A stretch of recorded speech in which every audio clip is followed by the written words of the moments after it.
Hi friends, welcome back to my channel. நான் உங்கள் நித்யா. ஒரு குக்கிங் வீடியோ தான் எடுத்துகிட்டு வந்திருக்கேன். வீடியோக்குள்ளே போகிறதுக்கு முன்னாடி நீங்கள் தான் ஃபர்ஸ்ட் டைம் நம்ம சேனலை பார்க்குறீங்கன்னா மறக்காமல் நம்ம சேனலை சப்ஸ்கிரைப் பண்ணி வச்சுக்கோங்க. அப்போ தான் நான் போடுற வீடியோ உங்களுக்கு நோட்டிஃபிகேஷனாக வரும். இப்போ வாங்க வீடியோக்குள்ளே போகலாம்.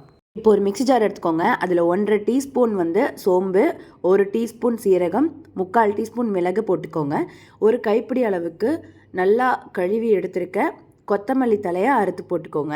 அப்புறம் தேவையான அளவுக்கு இஞ்சி, பூண்டு, வெங்காயம், சின்ன வெங்காயம் எல்லாமே உரித்து எடுத்து வச்சுக்கோங்க.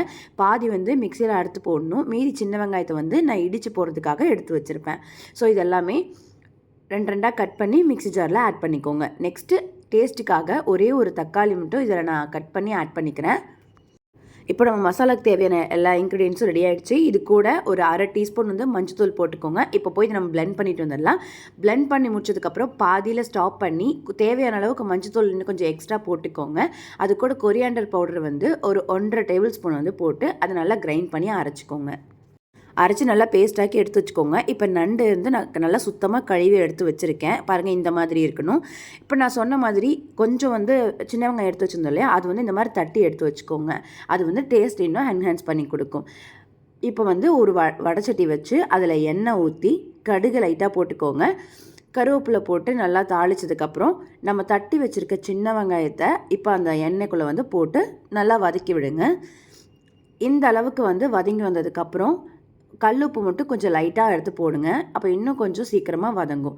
வதங்கி முடிச்சதுக்கப்புறம் நம்ம நல்லா கழுவி சுத்தம் பண்ணி எடுத்து வச்சுருக்க நண்டை உள்ளே ஆட் பண்ணிக்கோங்க. ஆட் பண்ணிவிட்டு இந்த மாதிரி சும்மா ரஃபாக கிண்டி விட்டுக்கோங்க. கிண்டினதுக்கப்புறம் நம்ம ஆல்ரெடி அரைச்சி வச்சுருப்போம் இல்லையா, அந்த மசாலாவை ஃபஸ்ட்டு இந்த இடத்துல நம்ம ஆட் பண்ண போகிறோம். ஆட் பண்ணிவிட்டு நல்லா அதை ஃபஸ்ட்டு கிண்டி விடுங்க. மசாலாலாம் அந்த நண்டில் பிடிக்கிற அளவுக்கு நல்லா கிண்டி விடுங்க. மிக்ஸி ஜாரை லைட்டாக கழுவி நான் தண்ணி ஊற்றிக்கிறேன். இந்த தண்ணியே போதுமானது. ஏன்னா நண்டுலேருந்தும் கொஞ்சம் தண்ணி விடும்.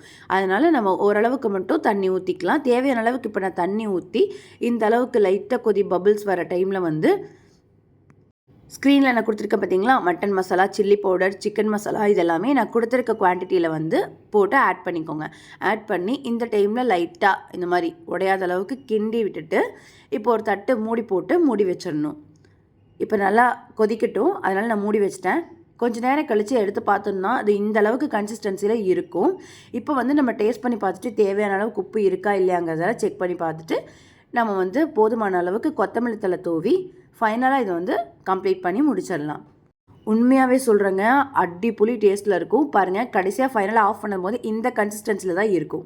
ஃபைனலாக நம்ம கிரேவி இந்த கன்சிஸ்டன்சியில் தான் இருக்கும். சாப்பாட்டில் போட்டு பரட்டி சாப்பிட்டு பாருங்கள், சும்மா பக்காவான டேஸ்ட்டில் இருக்கும். அதுக்கப்புறம் இந்த சிக்கன் மட்டன் எல்லாம் டோட்டலாக மறந்துடுவீங்க. வீக்லி ஒன்ஸ் கண்டிப்பாக இதை தான் செய்வீங்க. அவ்வளோ டேஸ்ட்டாக இருக்கும். கொடுத்துருக்க மெஷர்மெண்ட் படி கரெக்டாக இதை சமைச்சிங்கன்னா உண்மையாகவே சூப்பராக இருக்கும். ட்ரை பண்ணி பார்த்துட்டு எப்படி இருக்குங்கிறத கமெண்ட்டில் சொல்லுங்கள். நம்ம நெக்ஸ்ட் வீடியோவில் பார்க்கலாம். Until then by from Nithya.